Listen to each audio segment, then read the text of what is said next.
नमस्कार बंधुगण, आज फास्ट वाशिंग आसी जाता सीडी डिलक्स तापर पर पुणी आ गोटे आसी जाता सीडी डिलक्स तापर पर आसी जाता स्कोडा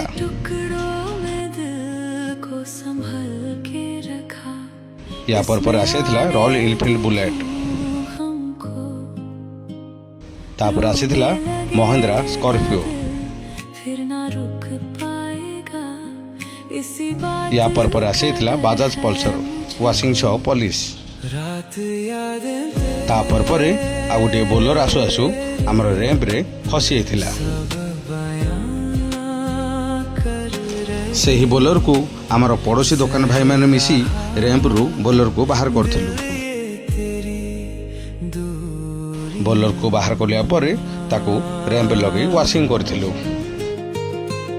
तापर पर आसी जाइथिला सुजुकी ओमिन तापर पर आसी जाइथिला बाजाज पल्सर। आज समय हो जाइछि दुकान बंद करिकी घर जिबार। आपणकर कार आ बाइक रो वाशिंग करबा को चाहुछंती ताले एई नंबर आ ठिकाना रे जोगाजोग करंतु। रहुछि संग माने, बाय बाय।